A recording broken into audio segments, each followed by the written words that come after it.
Salut la Bulls Nation, bienvenue sur French Bulls TV, back to back un petit peu des extrêmes que nous ont fait vivre les Bulls lundi à New York et mardi à Washington, avec deux résultats et deux performances très très différentes l'une de l'autre. Mais avant de parler de ça, je voulais revenir sur le live YouTube qu'on a fait mardi soir avec Gugur sur la chaîne YouTube Par les Cornes qu'on gère tous les deux. Parce que bah voilà, c'était super fun, il y avait pas mal d'interactions dans le chat aussi, des questions, etc. On a pris 1 heure et demie pour voilà, refaire un petit peu toute l'actu des Bulls depuis, enfin sur les dernières semaines, avec voilà, les retours de blessures, les victoires, les défaites, le jeu, la tactique, défensive, offensive. Euh, on est parti sur quelques petits délires aussi, c'était très très sympa. Donc voilà, pour ceux qui étaient là en live, bah merci, c'était vraiment fun. Pour ceux qui l'ont pas vu, qu'est-ce que vous foutiez mardi soir? Il n'y avait rien d'autre à foutre mardi soir. Non, plus sérieusement, pour ceux qui l'ont pas vu et qui veulent le voir, il est évidemment dispo sur la chaîne Par les Cornes, la chaîne YouTube Par les Cornes. Évidemment, je mettrai un lien dans la description. Mais voilà, c'est quelque chose qu'on aime bien faire, ces petits lives, voilà, comme ça. Donc, c'est interactif et tout, c'est plutôt fun. Donc voilà, on en refera au moins un d'ici la fin de saison, ou en tout cas en fin de saison en sorte de bilan. On verra au niveau au niveau des playoffs, si on peut en placer un avant qu'on débute notre série de playoffs ou de play-in, parce qu'on sait toujours pas. Euh, mais voilà, on espère voilà, faire ça relativement régulièrement la saison prochaine aussi. Donc voilà, back-to-back des extrêmes, parce que bah ouais, on a vu à New York lundi une performance assez affreuse, qui avait pourtant bien débuté hein, dans le premier quart-temps. On a vu une plutôt bonne circulation de balles, c'était assez agréable. On trouvait quelques bons tirs. Le problème, c'est que plus les minutes ont passé dans ce match-là et plus plus on a été mauvais, quoi. Et plus on a chuté. Parce que il y a des stats qui sont assez parlantes. 16 passes décisives dans tout le match, 8 dans le premier quart-temps. C'est-à-dire qu'on a fait la moitié de nos passes décisives dans le premier quart-temps. Et derrière, ça a été affreux. On trouvait rien collectivement pour relancer la machine offensivement, quoi. Euh, mais bon, comme je disais, le début de match est agréable. Euh, les Knicks loupent beaucoup de shoots à 3 points au début. Et le premier qu'ils mettent, c'est sur malheureusement Javonte Green qui faisait une bonne rentrée jusque-là, qui fait faute sur Quickley qui met le panier à 3 points plus la faute. Et derrière, ça relance un petit peu les Knicks qui ont obtenu quelques lancers francs. Donc au final, on mène après un quart-temps de 4 points, après avoir pourtant été plutôt bien. Et le début du deuxième quart-temps est encore plutôt agréable aussi, avec DeRozan qui met plusieurs mid-range, avec Tristan Thompson qui met un panier près du cercle, qui met un petit dunk aussi, qui prend des rebonds, qui fait quelques bonnes actions. On prend 12 points d'avance, et derrière, par contre, voilà, on prend 12 points d'avance, mais par contre, derrière, on rechute de manière assez étrange. Voilà, on concède des rebonds offensifs surtout, et c'est ça qui nous a beaucoup pénalisé à ce moment-là du match. Il y a deux choses, c'est les rebonds offensifs, et notamment Mitchell Robinson qui nous a déglingué. Il a pris 8 rebonds offensifs lui tout seul sur ce match-là, les Knicks en ont pris 13. Donc c'est vrai que c'est un secteur où dernièrement on se fait beaucoup défoncer. Et voilà, Mitchell Robinson, il nous a pulvérisé à ce niveau-là. Et l'autre truc, c'est l'apport du banc. Euh, le banc, sur ce match-là, au total, 9 points, 3 sur 13 au shoot. C'est catastrophique. C'est catastrophique. Patrick Williams, 12 minutes, 0 tir tenté. Mais t'as pas le droit.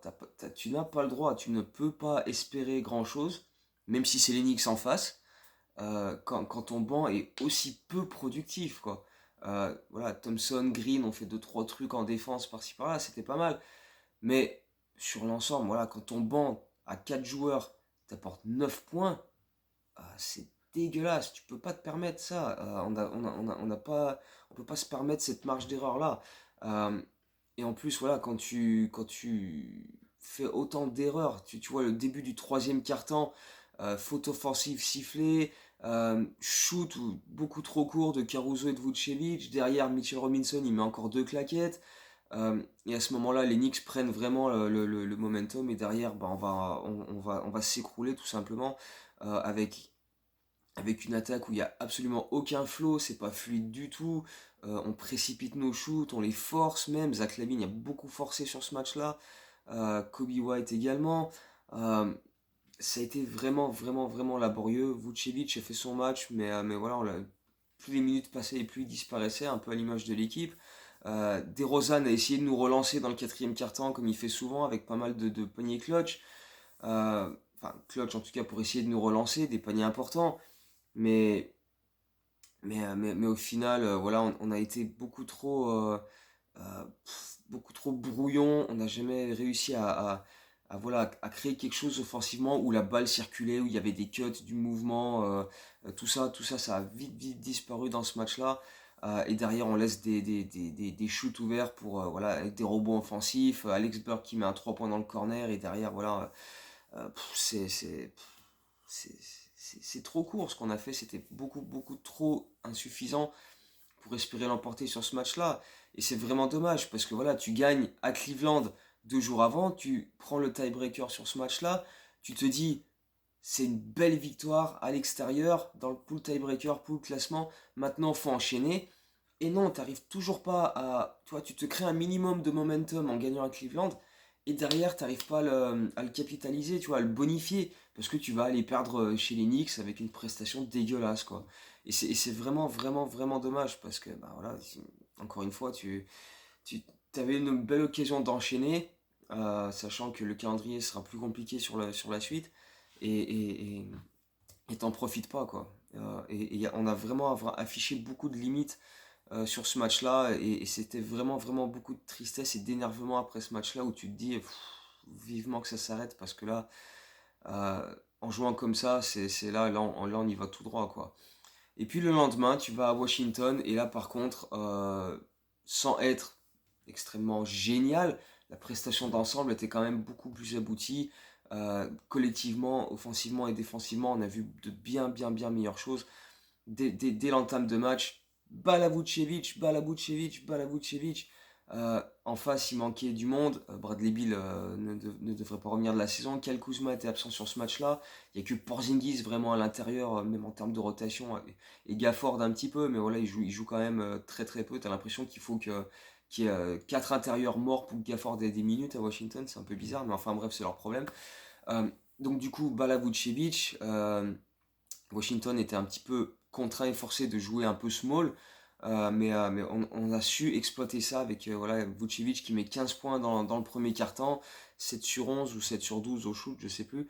Euh, mais voilà, on a su exploiter ça, et voilà, avec une circulation de balles agréable, on a trouvé des shoots ouverts, voilà, on arrivait à ressortir la balle sur des drive and kick. Même Vucevic, parfois, tu vois, tu te servais de lui et puis il arrive à ressortir la balle à l'extérieur. Euh, on l'a mis en confiance dans ce début de match, et ça a permis à notre attaque d'être beaucoup plus fluide, mais on a aussi vu voilà, des cuts, du mouvement loin du ballon. Javonte Green, il rentre, il cut ligne de fond, il met un panier. Euh, Patrick Williams, on l'a vu beaucoup plus agressif sur ce match-là aussi. Un très bon cut, un très bon end one où il part ligne de fond pour aller finir main gauche au cercle et rentrer son lancer. Euh, donc voilà, c'est tout l'opposé de ce qu'on a fait la veille à New York.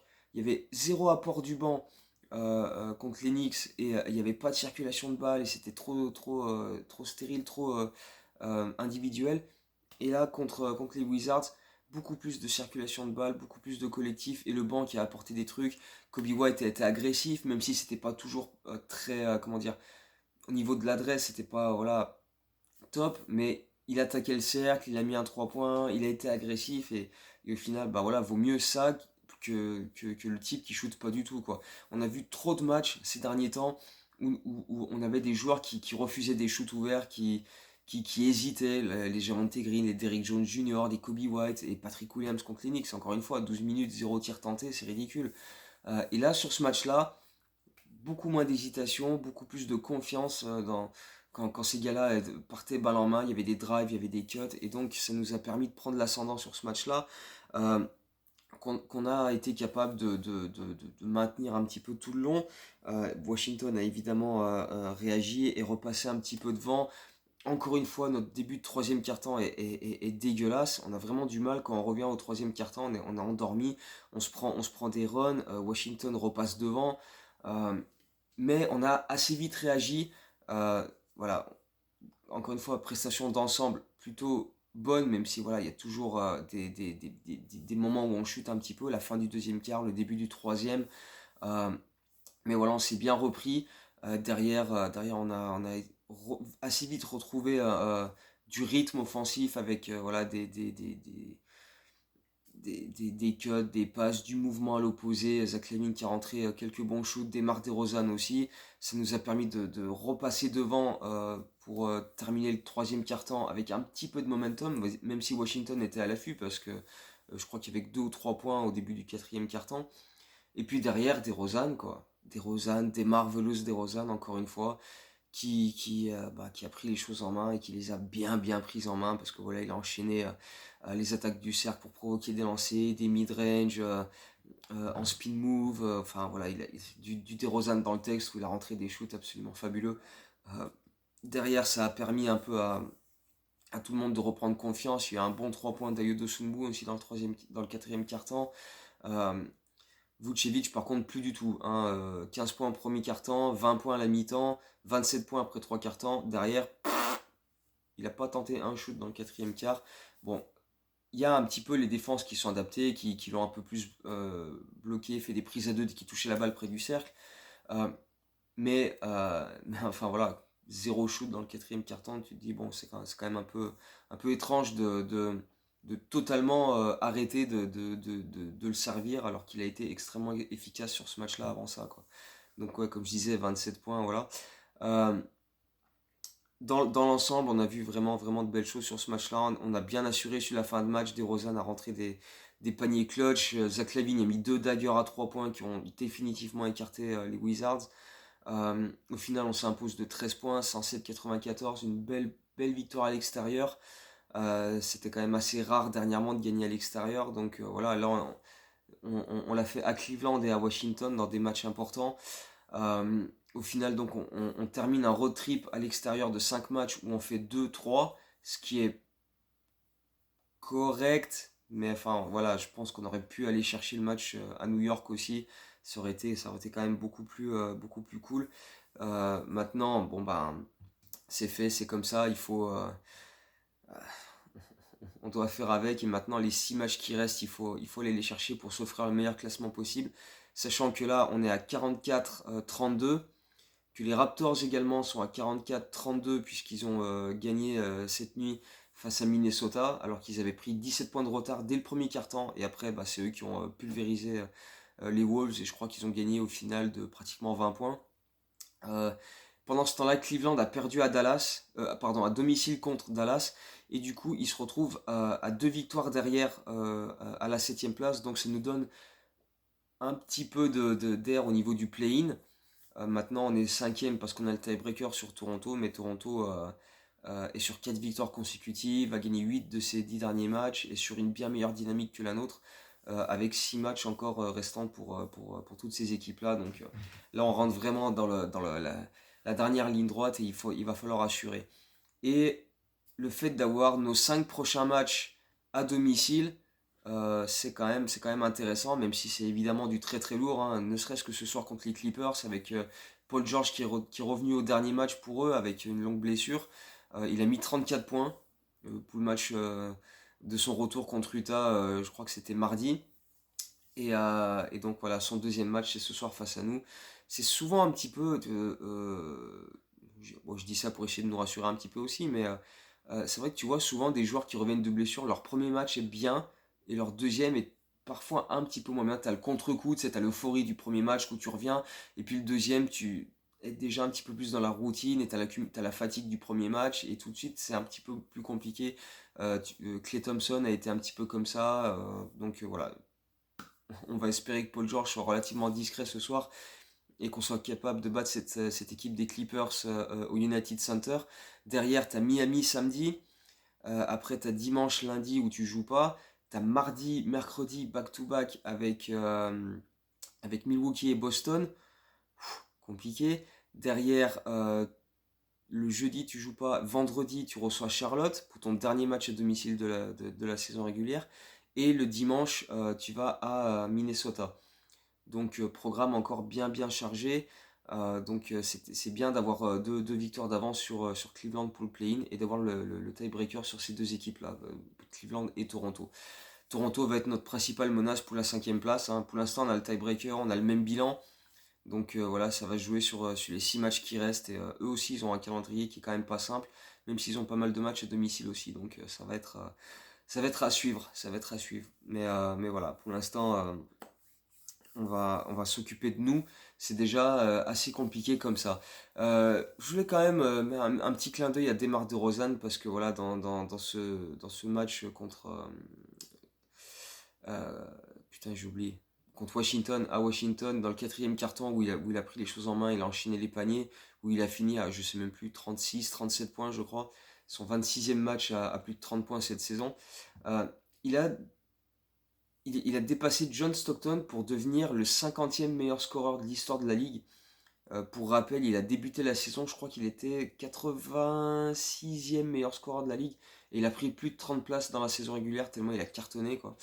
Et, euh, et donc là, bah, il est donc 50e meilleur scoreur de l'histoire de la ligue.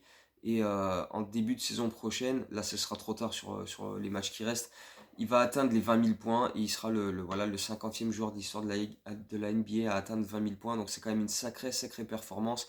Et voilà, il est un petit peu moins bien en ce moment des DeRozan par rapport à janvier-février où il marchait sur l'eau. Mais il est quand même encore très fort. Il nous a rentré des shoots clutch. Euh, Mardi, c'était quand même du très haut niveau encore. Donc voilà, c'était vraiment plaisant. Et tout au long de la saison, on a vraiment kiffé suivre DeRozan. Ça a été assez extraordinaire. Donc voilà, je voulais lui faire un petit clin d'œil. Euh, on va terminer avec le quiz, parce que bah, voilà, en termes d'analyse tactique, il n'y a pas grand chose à voir qu'on n'a pas déjà développé auparavant sur ce back-to-back. Et puis même, on a fait un gros point tactique sur le live YouTube de mardi avec Gugur sur la chaîne Par les Cornes. Donc du coup, il n'y a pas trop à revenir sur ça. Même si voilà, des adaptations défensives sur pick and roll de Vucevic euh, qui était parfois hésitant. Est-ce que je reste près du cercle? Est-ce que je monte? Donovan a bien précisé que lui voulait voir Vucevic monter sur les screens et être plus proche du gars qui fait le screen. Et après, c'est une question de confiance à celui qui est derrière toi pour faire la rotation et venir protéger le cercle. Mais bon, ça, on l'a un peu plus vu que face à Washington, mais c'était plus simple aussi parce qu'il n'y avait pas grand monde pour attaquer le cercle. On a quand même bien bloqué leur drive. Défensivement, on a fait de bonnes choses aussi. Voilà, sur couper les lignes de passe, intercepter pas mal de ballons. On a piqué 9 ballons. On a provoqué 14 ballons perdus et on a mis 21 points sur ces ballons perdus. Donc, on a fait un gros taf défensif avec des rotations et des aides qui étaient vraiment agréables. Donc voilà, en termes d'ajustement défensif, on peut parler de ça quand même. Voilà, c'est bien de ne pas l'oublier quand même. Mais voilà, on va terminer sur le quiz. Donc la dernière fois, le quiz portait sur Michael Jordan et son fameux match à 69 points contre les Cavs. Il avait établi un autre record en carrière sur ce match-là, et c'était ses 18 rebonds. Donc voilà, sur le même match, il fait record en carrière au point et au rebond, 69-18, c'est quand même pas dégueulasse du tout. Euh, et cette fois-ci, la question concerne Zach LaVine, si on veut, puisqu'il est à l'heure actuelle 13e meilleur scoreur de l'histoire des Bulls, qui est 12e. Donc voilà, et ça permet de placer que voilà, j'ai mis à jour plein de trucs sur le site dernièrement en termes de stats, euh, et j'ai mis le top 25 aux Bulls en termes de matchs joués, points, rebonds, passes décisives, interceptions et contre. Top 25 dans chacune de ces catégories en saison régulière, mais aussi en playoff. Donc voilà, allez voir ça, c'est quand même très intéressant. Oui, voilà, c'est une petite auto-promotion, parfois ça fait pas de mal, voilà, pour parler un petit peu du site, parce que voilà, je continue de rajouter des stats, des infos, des trucs dessus, et je le fais le plus complet possible pour que ce soit vraiment la mine d'infos la plus complète sur les Bulls. Donc voilà, on se retrouve bientôt. Clippers ce soir, ça va être un gros match. Va falloir aller le chercher tout simplement. Là, on revient à domicile. C'est vraiment cette fois-ci, contrairement à la victoire de Cleveland où on n'a pas enchaîné derrière avec le momentum. Là, la victoire à Washington, il faut du momentum. Il faut voilà, battre les Clippers et continuer de, de consolider cette 5e place au maximum. Et après, ben, advienne que pourra en termes de match-up, parce que ça change tout le temps. Là, sur les 3 derniers jours, un coup, tu te levais le matin, t'étais en match-up face à Milwaukee, qui avait la 4e place. Le lendemain, c'était Philadelphie. Maintenant, c'est Boston. On va bien voir, ça change tous les jours, donc c'est difficile de prédire, parce que voilà, il reste encore 10 matchs enfin 11 jours de saison régulière. Euh, Tout peut arriver encore, donc voilà, c'est difficile de se projeter. Donc on verra bien. Mais voilà, gagnons le maximum de matchs sur les 6 qui nous restent et après on verra bien où ça nous mène. Donc voilà, d'ici à la prochaine vidéo, soit après les Clippers, soit après Miami, bah, voilà, portez-vous bien. Les Bulls, ça va un peu mieux, donc voilà, pourvu que ça dure quand même sur cette petite dynamique. Voilà, donc voilà, d'ici là, portez-vous bien et à très bientôt. Ciao, Bulls.